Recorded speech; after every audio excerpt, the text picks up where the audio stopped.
السلام عليكم ورحمة الله وبركاته. الحمد لله نحمده ونستعينه ونستغفره ونؤمن به ونتوكل عليه ونعوذ بالله من شرور أنفسنا ومن سيئات أعمالنا. من يهده الله فلا مضل له ومن يضلل فلا هادي له. ونشهد أن لا إله إلا الله وحده لا شريك له. ونشهد أن سيدنا ومولانا محمدا عبده ورسوله صلى الله عليه وعلى آله وأصحابه وبارك وسلم. أما بعد فأعوذ بالله من الشيطان الرجيم. بسم الله الرحمن الرحيم. إن الذين يحبون أن تشيع الفاحشة في الذين آمنوا لهم عذاب أليم في الدنيا والآخرة والله يعلم وأنتم لا تعلمون.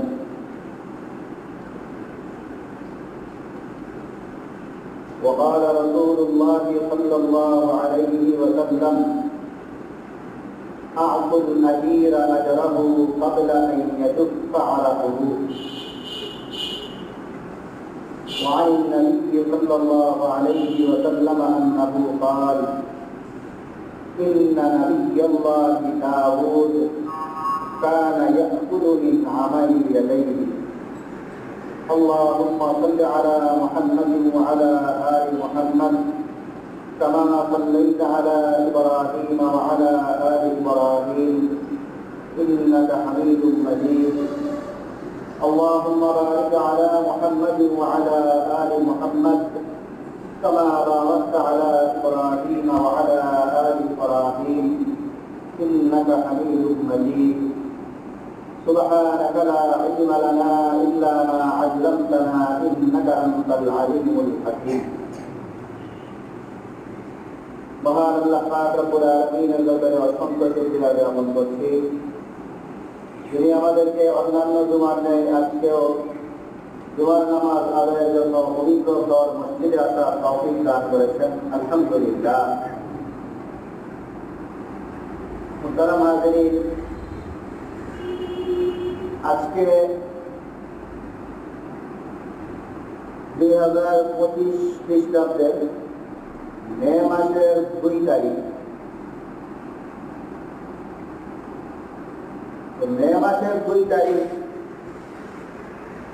এই বিচারে আমরা 2টা দিনের মাঝামাঝি অবস্থান করতেছি। 2টা বিভিন্ন 2 বিচারে 2টা গুরুত্বপূর্ণ দিনের মাঝখানে।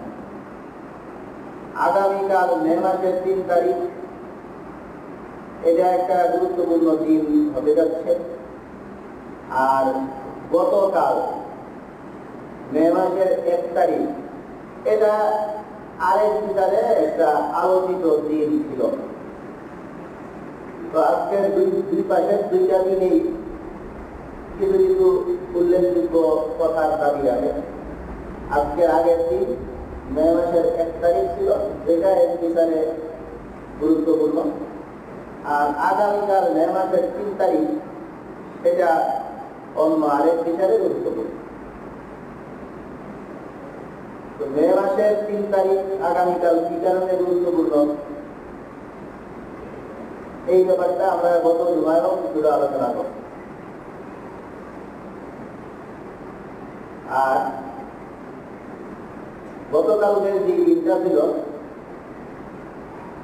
মে মাসের 1 তারিখ, এই মে মাসের 1 তারিখের ব্যাপারটা হলো, এটা বোঝার জন্য আমরা আগে অর্থনৈতিক বিষয়ে, মানুষের আয় উপার্জন, অর্থনীতি ইত্যাদি বিষয়ে আমাদের এই সমাজে, এই দুনিয়াতে কোন কোন নীতি আছে এই বিষয়ে একটু কথা বলি। অর্থনৈতিক ভারসাম্য রক্ষায় পৃথিবীর সবচেয়ে কার্যকরী উপায় ছিল ইসলামী অনুশাসন, ইসলামী আদর্শ অনুসরণ করা। ইসলাম সম্পদের ভারসাম্য রক্ষায়, ধনী গরিবের মধ্যে সমতা বিন্যাস ইত্যাদি বিষয়ে নজিরবিহীন উদ্যোগ গ্রহণ করছে। বিভিন্ন সময়ে আমরা যাকাত, ফিতরা এবং বিভিন্ন অন্যান্য সময়ে ক্রাইসিস মুহূর্তগুলোতে দান ইত্যাদির গুরুত্ব আপনাদের সামনে আমরা তুলে ধরে সেই সময়গুলোতে আমরা বলি যে এগুলির মাধ্যমে ধনী গরিবের যেই দূরত্ব, এদের মধ্যে যে তারতম্য, সেটা কিছুটা সংকুচিত হয়ে আসে। এছাড়াও সম্পদ উপার্জনের ক্ষেত্রে ইসলামের যেই নীতিমালা, কি কি পদ্ধতিতে উপার্জন করা যাবে, কি পদ্ধতিতে উপার্জন করা যাবে না, এই নীতিমালাগুলো পাশাপাশি এই সম্পদ, উপার্জিত সম্পদ কিভাবে ব্যয় করতে পারবে, আয়ের কাজ, ব্যয়ের কাজ, আয় করতে গিয়ে এইসব বিষয় মানতে হবে। যেখানে মধ্যে এখান থেকে আয়ও করা যাবে না, যে কোনো জায়গায় ব্যয়ও করা যাবে না। এই যে সমুদয় বিষয়গুলি, এই সবগুলি বিষয়ে সামনে রাখলে আমরা এটাই দেখতে পাই, ইসলামী অর্থনীতি মানুষের আত্মসামাজিক ব্যবস্থায় জনগণের মধ্যে ধনী গরিবের মধ্যে যেই বিশাল তফাৎ, তারতম্য, অর্থনৈতিক যে বৈষম্য, সেই বৈষম্য দূরকরণে ইসলাম সবচেয়ে কার্যকরী উদ্যোগ নিয়েছে। তো এটা তো ছিল ইসলাম যখন সবাই মানত তখন, কিন্তু ইসলামী খেলাফতকে যখন পরিকল্পিতভাবে ধ্বংস করে দেওয়া হইল, ইসলামী অনুশাসন যখন আস্তে আস্তে বিশ্বের মুখ থেকে বিদায় নিতে লাগলো, তো স্বাভাবিকভাবেই সবচেয়ে কার্যকরী যে বিধানটা চলতা ছিল, ইসলামের যে অনুশাসনের মাধ্যমে মানুষের মধ্যে সবচেয়ে গ্রহণযোগ্য পদ্ধতিতে অর্থনৈতিক বিচার ব্যবস্থা চলতেছিল, সেটা যখন শেষ হয়ে গেল, তখন অর্থনৈতিক ভারসাম্য হারায় গেল। অর্থনৈতিক ভারসাম্য হারায় যাওয়ার কারণে একজন অনেক বড় ধনী, কিছু মানুষ না খায়া মরে, কিছু জায়গায় সম্পদের অনেক বেশি তারতম্য, আরেকদিকে মানুষজন বৈষম্যের শিকার, এই ধরনের অর্থনৈতিক দুরবস্থা দেখা যায়। ইসলামী খেলাফত, যে ইসলাম মানুষের অর্থনৈতিক মুক্তি নিশ্চিত করছিল, ধনী গরিবের তারতম্য, বৈষম্য কমায় নিয়ে আসছিল, সেই ইসলামী ব্যবস্থা গায়ে হয়ে যাওয়ার পরে মানুষের মধ্যে এই দুরবস্থা দেখা দিল। কেউ অনেক ভালো অবস্থায় থাকে, এদের সম্পদের হিসাব করারও উপায় নেই, আর কিছু মানুষ খাইতেই না খায়া মানবেতর জীবনযাপন করে। এই যখন অবস্থা,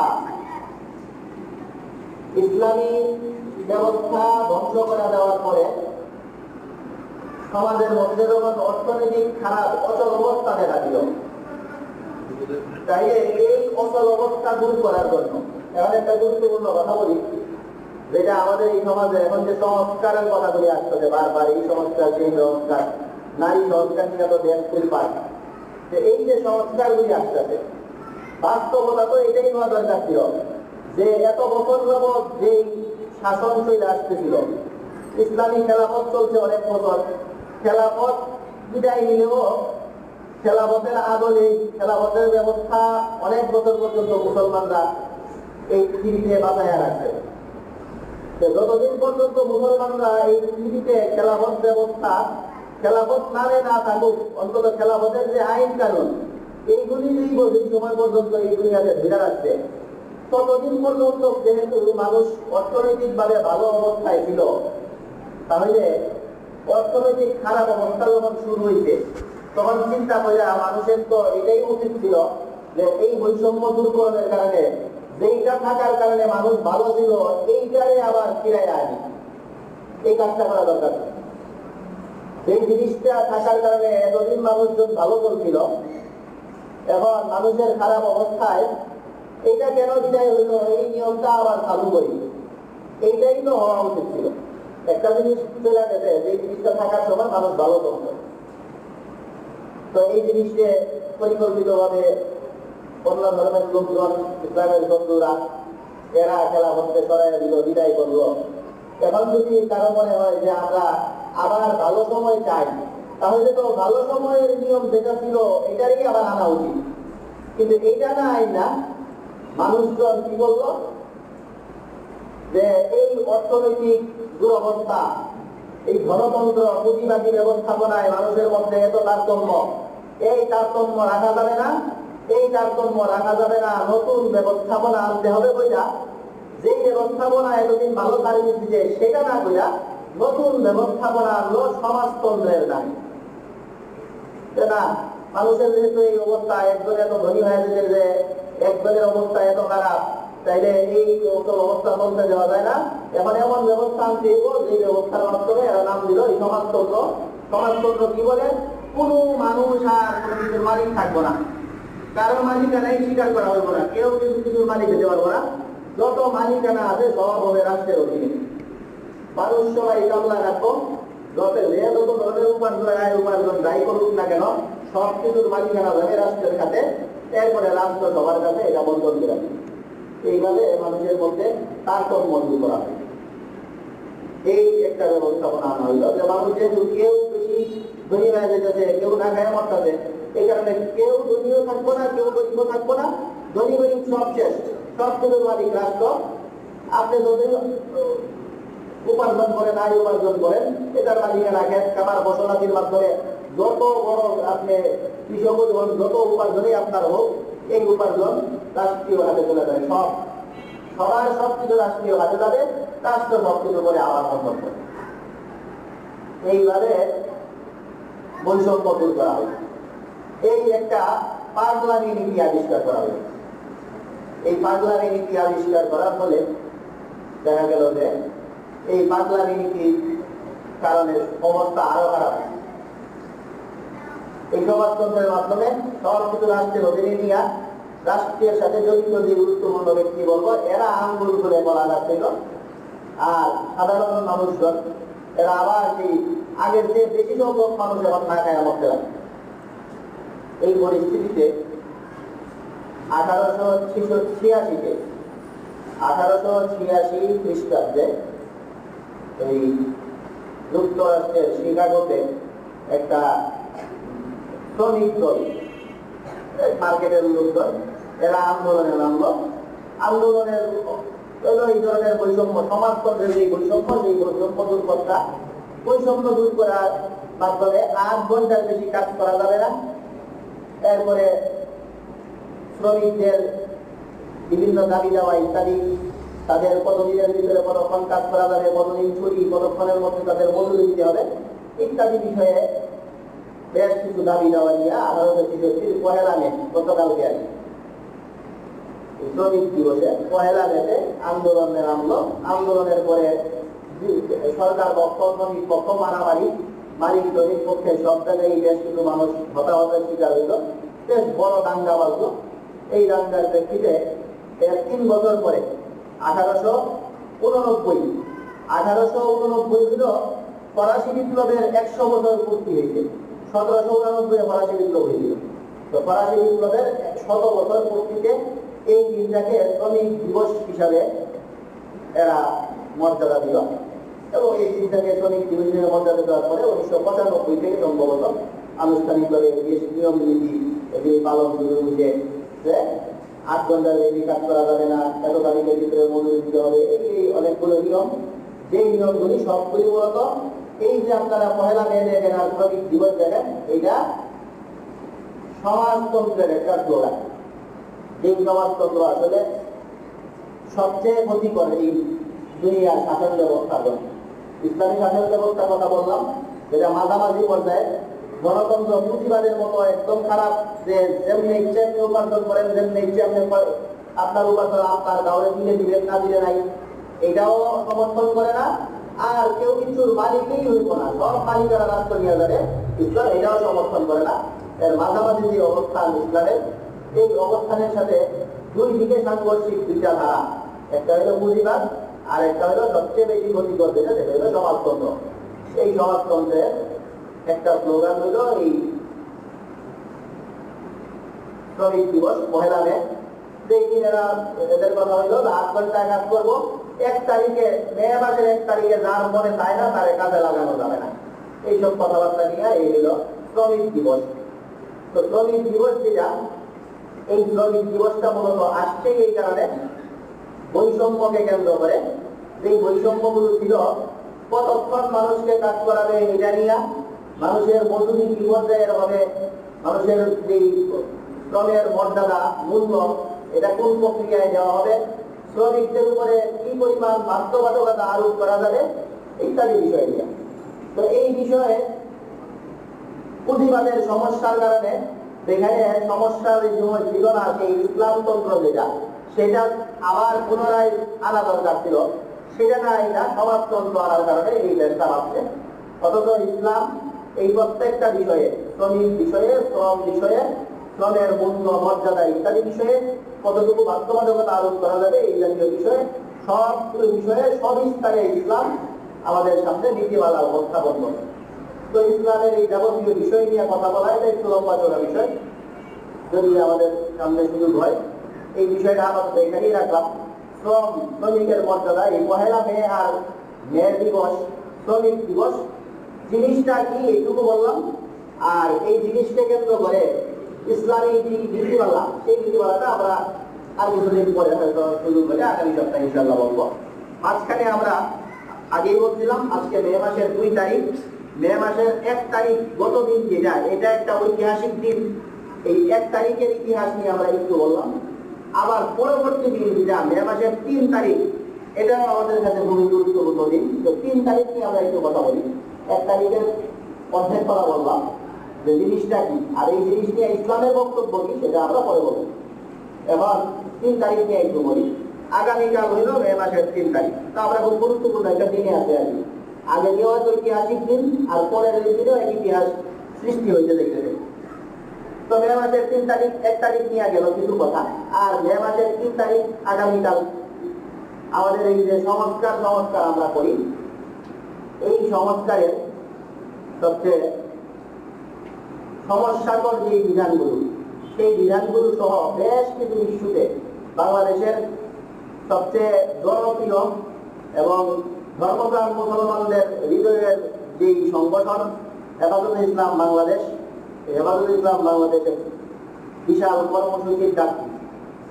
এই বিশাল কর্মসূচিতে, এই কর্মসূচিটা মূলত বেশ কিছু ইস্যুকে সামনে।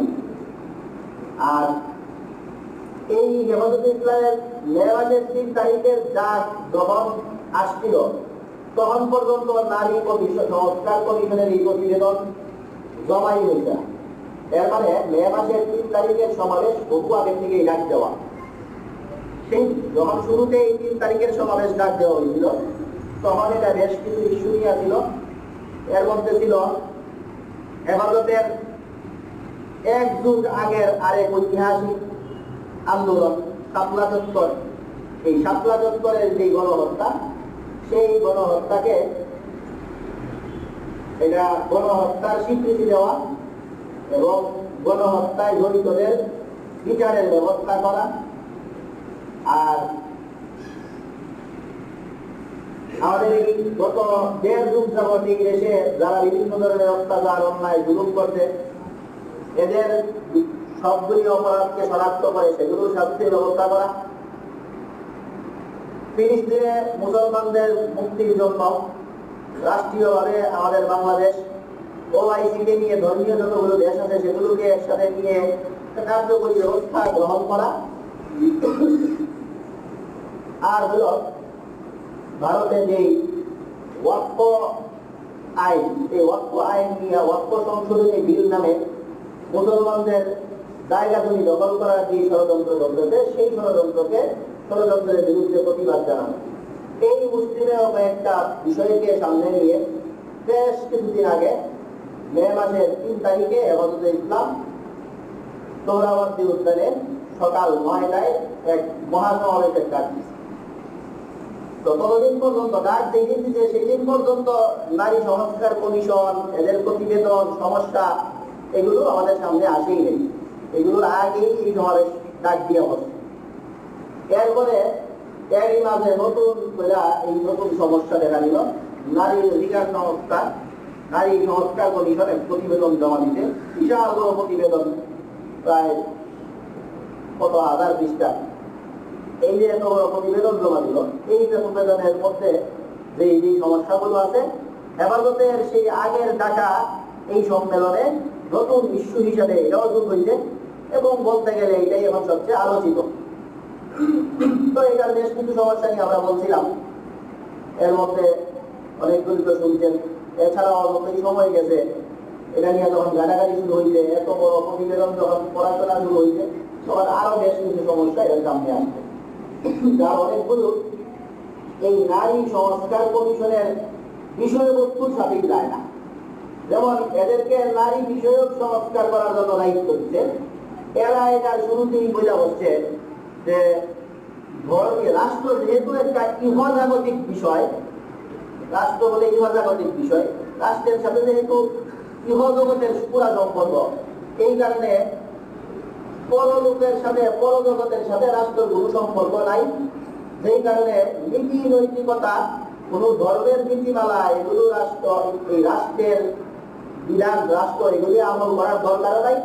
এমনকি কোনো বিশেষ ধর্ম খুশি হয়, এই ধর্মের কোনো কিছু রাখা যাবে না।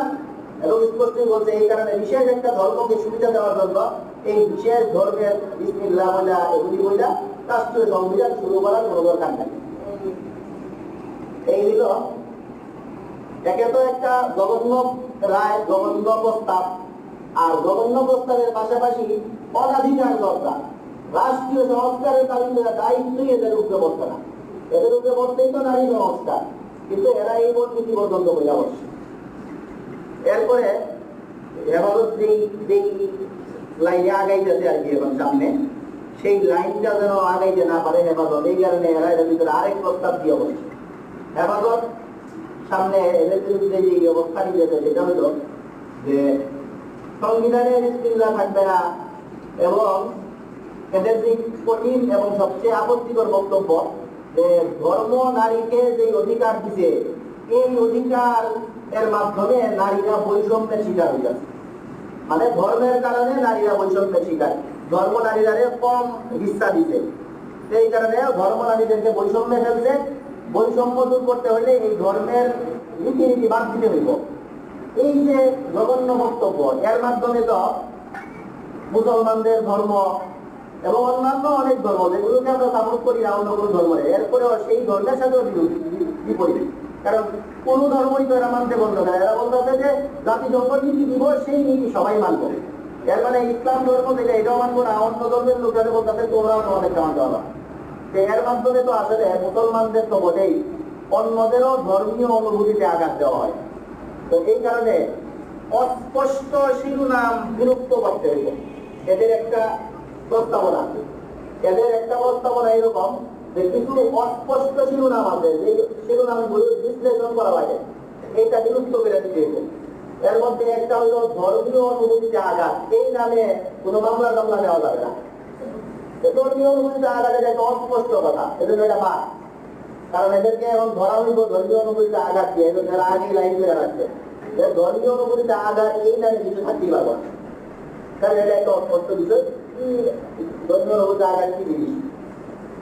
আর এরা জানেন আপনারা, আমরা এই যখন শ্রমিক দিবস নিয়ে ইসলামের নীতিমালা যদি আমরা সামনে বলি, তখন আমরা বলবো যে সম্পদ উপার্জনের ক্ষেত্রে ইসলাম বেশ কিছু নীতিমালা দিচ্ছে, যেখানে হালাল হারামের তোয়াক্কা করতে হয়, নীতি নৈতিকতা, শালীনতা অশালীনতা এগুলি বিচার করতে হয়।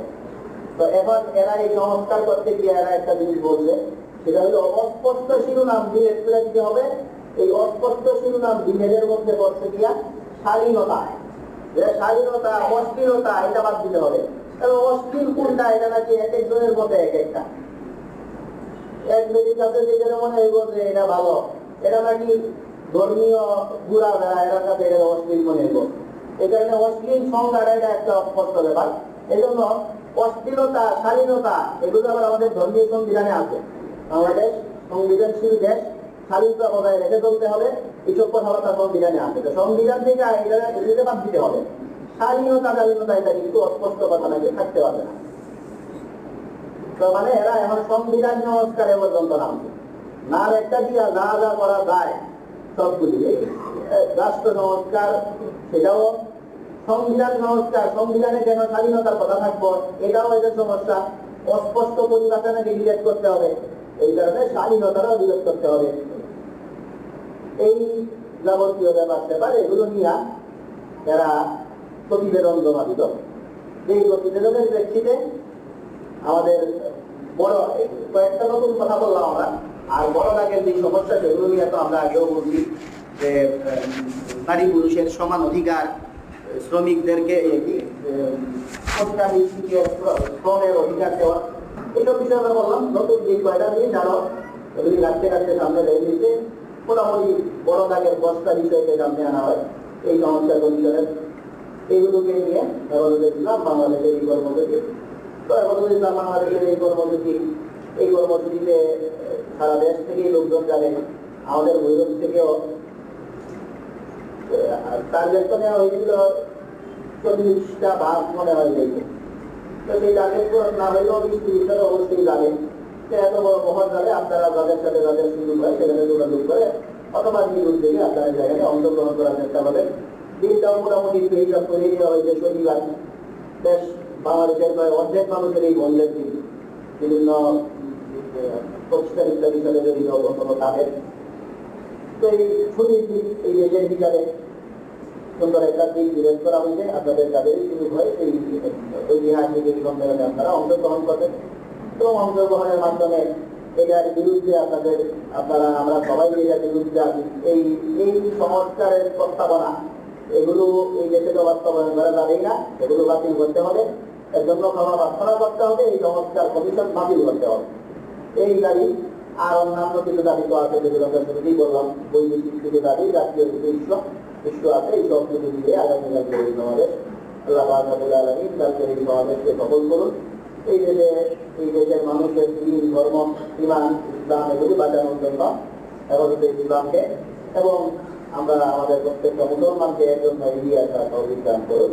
আলহামদুলিল্লাহ রাব্বিল আলামিন। সামনে